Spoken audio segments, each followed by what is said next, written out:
하나님의 말씀, 출애굽기 23장 1절부터 19절 말씀입니다. 너는 거짓된 풍설을 퍼뜨리지 말며 악인과 연합하여 위증하는 증인이 되지 말며 다수를 따라 악을 행하지 말며 송사의 다수를 따라 부당한 증언을 하지 말며 가난한 자의 송사라고 해서 편벽대에 두둔하지 말지니라.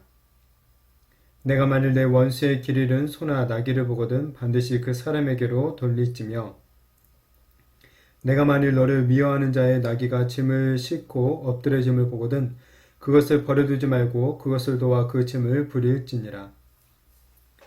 너는 가난한 자의 송사라고 정의를 굳게 하지 말며 거짓 일을 멀리하며 무죄한 자와 의로운 자를 죽이지 말라. 나는 악인을 의롭다 하지 아니하겠노라. 너는 뇌물을 받지 말라. 뇌물은 밝은 자의 눈을 어둡게 하고 의로운 자의 말을 굳게 하느니라. 너는 이방 나그네를 압제하지 말라. 너희가 애굽 땅에서 나그네 되었은즉 나그네의 사정을 아느니라. 너는 6해 동안은 너의 땅에 파종하여 그 소산을 거두고 7째 해에는 갈지 말고 묵혀두어서 내 백성의 가난한 자들이 먹게 하라. 그 남은 것은 들 짐승이 먹으리라. 내 포도원과 감람원도 그리할지니라.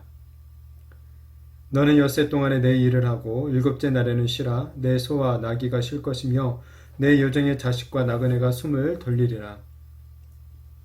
내가 내게 이른 모든 일을 삼가 지키고 다른 신들의 이름은 부리지도 말며 내 입에서 들리게도 하지 말지니라.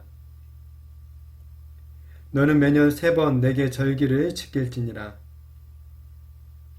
너는 무교병의 절기를 지키라. 내가 내게 명령한 대로 아비월에 정한 때에 1해 동안 무교병을 먹을지니 이는 그 달에 내가 애굽에서 나왔음이라. 빈손으로 내 앞에 나오지 말지니라. 맥추절을 지키라. 이는 내가 수고하여 밭에 뿌린 것의 첫 열매를 거둠이니라. 수장절을 지키라. 이는 내가 수고하여 이룬 것을 연말에 밭에서부터 거두어 저장함이니라. 내 모든 남자는 매년 3번씩 주 여호와께 보일지니라. 너는 내 제물의 피를 유교번과 함께 드리지 말며 내 절기 제물의 기름을 아침까지 남겨두지 말지니라. 내 토지에서 처음 거둔 열매의 가장 좋은 것을 가져다가 너의 하나님 여호와의 전에 드릴지니라. 너는 염소 새끼를 그 어미의 저주로 삼지 말지니라. 아멘. 동서고금을 막론하고 뇌물과 개인적인 친분 때문에 재판에서조차 정의가 무너지는 일들이 많이 있음을 보게 됩니다. 그러나 하나님은 율법을 통해 공의와 사랑을 따라 행할 것을 명령하고 있습니다. 오늘 본문은 특별히 정의로운 삶에 대한 명령과 더불어서 이 절기에 관한 명령들이 나오고 있습니다. 이 팔은 안으로 굽는다는 속담처럼 사람은 대부분 자기와 친하고 가까운 사람의 편을 들게 되어 있습니다. 그러나 하나님은 이스라엘 백성들에게 이런저런 이해 관계 때문에 위증을 해서는 안 된다라고 말을 합니다. 또한 증언을 할 때 소위 대사를 따라서 부당하게 이 증언을 해서도 안 된다고 합니다. 그리고 가난한 자라고 무조건 편을 들어주거나 아니면 반대로 가난한 자라고 해서 억울하게 해서도 안 된다고 합니다. 오직 공의와 이 정의를 따라 증언을 하고 이 재판을 해야 되는 것입니다. 나아가서는 이 원수의 길 잃은 소나 나귀를 보면 이 모른 채 하는 것이 아니라 그 원수에게 그것을 돌려주어야 됩니다. 갖다 줘야 되고 이 원수의 나귀가 넘어지는 것을 보면 이 못 본 채 지나치는 게 아니라 도와주어야 된다고 합니다. 그러니까 이것은 나에게 이익이 있느냐 없느냐, 나와 친하냐 안 친하냐 같은 것을 따지는 것이 아니라 이 일의 옳고 그름을 따져서 행동을 해야 된다라는 것을 말씀하고 있죠. 왜냐하면 이것이 하나님께서 원하시는 이 거룩하고 정의로운 삶이기 때문에 그렇습니다. 하나님은 이제 또 재판장들에게 정의를 실천할 것을 명령하죠. 이 재판장은 사회적으로 높은 지위에 있는 사람들입니다. 그렇기에 일단 사회적으로 자기와 비슷한 어떤 강한 자들, 높은 자들과 친밀할 수밖에 없을 것입니다. 그래서 이 자신과 이렇게 친밀하다고 해서 만약에 부자와 가난한 자가 재판이 붙었을 때 그 부자와 친밀하다고 해서 가난하고 약한 사람들 그리고 외국인이라는 이유로 그들에게 억울한 판결을 내릴 위험성이 있는 것이죠. 그렇게 하나님은 재판장을 향해서도 이 거짓 재판으로 악을 행하지 말 것을 경고를 하고 있죠. 특별히 재판을 굳게 만드는 뇌물을 받지 말라라고 경고합니다. 8절에 너는 뇌물을 받지 말라. 뇌물은 밝은 자의 눈을 어둡게 하고 의로운 자의 말을 굳게 하느니라 라고 말씀합니다. 이 뇌물은 밝은 눈으로 양쪽에 그러니까 사정을 보고 또한 귀로 듣고 CCTV를 가려야 될 그 재판장을 갖다가 어둡게 만드는 것이죠. 굳게 만드는 것이죠. 그리고 재판장이 뇌물을 받게 되면 바른 재판을 하려고 마음을 먹어도 일단 이 뇌물을 준 자의 편에 설 수밖에 없는 우리 어떤 인간의 이 죄성, 연약성을 하나님께서 잘 알고 계시기 때문에 지금 이런 경고를 하고 있는 것입니다. 우리 사회에서도 많은 문제가 되는 것 중에 하나가 바로 이런 어떤 정관예우라든지 뇌물로 인해서 법이 제 역할을 하지 못하는 그런 경우들이지 않습니까? 이 뇌물은 공의롭고 정의로운 이 재판이 이루어지는 것을 막아버리는 것이죠. 그러나 확실히 알아야 될 것은 무엇입니까? 인간 이런 재판장 위에 가장 높으신 하늘의 재판장이 계신다는 사실이죠. 바로 모든 인간을 심판하시는 하나님이 그것을 다 지켜보고 계신다는 것입니다. 아무리 인간 재판장이 뇌물을 받고 악인을 의롭다고 판결을 내린다 하더라도 더 높으신 재판장이 되시는 하나님께서는 그 판결을 갖다 무효로 심판하실 것입니다. 그리고 악인과 뇌물을 받은 자 모두를 심판하실 것이기 때문입니다. 원하기는 이 땅의 사법 정의를 위해서 우리가 깨어 더욱 기도해야 될 것입니다. 공의롭고 정의로운 재판이 이루어지기를 위해서 기도를 해야 되는 것이죠. 이 부자나 가난한 자나 동일하게 힘이 있는 자나 없는 자나 동등하게 이 사회의 법이 실행될 수 있도록 기도를 해야 될 것입니다. 뿐만 아니라 우리 교회 안에서도 사실은 이런 공의, 정의가 이루어져야 되는 것이죠. 부자라고 해서 교회 헌금을 더 많이 했다고 그 사람의 어떤 편의를 봐주거나 이 헌금을 적게 했다고 그 사람을 무시한다던가 이런 일이 교회 안에서 일어나서는 절대 안 되는 것이죠. 또한 우리의 삶에서도 이런 공의와 정의를 실천하며 살아야 될 것입니다. 나와 친하다고 해서 그냥 우리 교회 사람이라고 우리 구역 사람이라고 무조건 두둔해서도 안 되는 것이죠. 아무리 내가 싫어하는 사람이고 원수라 할지라도 우리는 모두 다 이 공평하게 정의롭게 대해야 하는 것입니다. 이것이 하나님이 원하시는 이 정의로운 성도의 삶인 것이죠.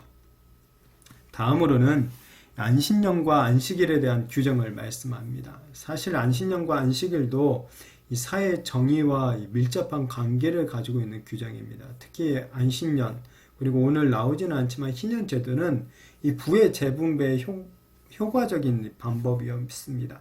7년마다 돌아온 안식년에는 이 땅을 쉬게 하는 것이죠. 땅을 경작하지 않는 것입니다. 그리고 자연 상태로 이 나오는 것들을 이제 가난한 사람들과 들 짐승들이 먹을 수 있도록 배려를 하는 것이죠. 또 안식일은 우리가 앞에서 계속 살핀 것처럼 일을 하루 이제 쉼으로 인해서 특히 이때 종이나 소와 나귀가 휴식을 취하고 최소한의 인간적인 삶을 누릴 수 있도록 하는 그런 제도죠. 안식년과 이렇게 안식일은 겉으로 보기에는 어떤 종교적인 제도처럼 보이지만은 이렇게 안으로 들어가 보면 실상은 가난하고 이 약한 자들, 심지어 동물들까지도 배려하는 어떤 사회 정의를 실현할 수 있는 은혜의 제도임을 확인해 볼 수가 있는 것입니다. 하나님이 우리에게 주시고자 하는 최종적인 선물도 바로 이런 안식이죠. 인간은 이 쉼을 통해서, 그러니까 쉴 때 존엄성이 유지가 되는 거예요. 쉼은 자유를 주기 때문에 그렇습니다. 생존하기 위해서 쉴 틈 없이 내 모든 것을 쏟아야만 하고 이 빚에 허덕이며 살 때 우리는 사실 자유를 누릴 수가 없게 되죠. 그러면 사람이든지 짐승이든지 땅이든지 온전한 생명을 누릴 수가 없게 되는 것입니다. 우리의 생존은 하나님의 은혜의 선물에 달려있음을 믿는 사람들, 그 사람들이 바로 우리 성도들인 것입니다. 그래서 우리는 하나님의 이런 은혜를 믿고 이 주일 하루를 온전히 쉬며 또한 다른 사람도 쉴 수 있게 해 주어야 하는 것이죠. 다음으로 하나님이 이제 꼭 지켜야 될 세 가지 절기를 말씀합니다. 이 첫 번째는 애굽으로부터의 해방을 기념하는 무교절, 이 둘째로는 미래 첫 추수를 기념하는 맥추절, 혹은 이제 오순절을, 그리고 셋째로는 곡식을 창고에 저장하는 수장절 혹은 초막절을 지키라 라고 말씀합니다. 이 절기들은 모두 다 하나님의 이스라엘 백성들을 향한 사랑과 공급하심에 대한 감사와 어떤 기억, 기념의 축제인 것이죠. 현대에도 우리들은 교회력에 따라 여러 절기들을 지키고 있죠. 대표적인 것들이 바로 부활절, 맥주감사절, 추수감사절, 성탄절입니다. 모두 우리에게 베푸신 하나님의 그 사랑과 은혜, 이것을 기억하고 기념하기 위해서 지키고 있는 그런 절기들인 것이죠. 이처럼 이 신앙생활의 핵심은 여러 가지로 설명할 수 있는데 그 중에 빠지지 않는 것이 바로 예배입니다. 그래서 우리는 매 주일마다 하나님께 예배를 드리며 나아가고 있죠. 그러나 그 예배가 그냥 종교 생활로 변질되어서는 또한 안 되는 것입니다. 예배는 우리의 삶에 실제적으로 하나님의 정의를 실현하는 이 방향으로 나아가야 되는 것입니다. 곧 평소의 삶 가운데 이 모든 사람들을 정의롭게 대하는 것이죠. 원수라 할지라도 도움이 필요할 때 이 나의 손을 내미려는 것이죠. 무엇보다 우리가 매주일 누리는 이 안식을 다른 사람들, 특별히 가난하고 약한 사람들도 누릴 수 있도록 배려해 주어야 되는 것입니다. 이것이 바로 정의를 실천하는 이 하나의 예배, 삶의 예배의 이 모습인 것이죠. 원하기는 이렇게 정의를 실천하는 이 삶을 살아가며 하나님의 나라를 추구하는 우리 성도님들이 되었으면 좋겠습니다. 저와 우리 성도님들을 통해 이 땅 가운데 하나님의 정의와 공의가 더욱 세워지며 약한 자들에게도 힘과 어떤 생존의 권리가 보장되어지는 정말 그런 정의로운 사회가 되어질 수 있도록 우리가 더욱더 깨어 기도하며 또 우리의 삶의 작은 부분부터 이러한 정의들을 실천하며 살아가는 은혜가 있게 되어지기를 예수님의 이름으로 축복합니다.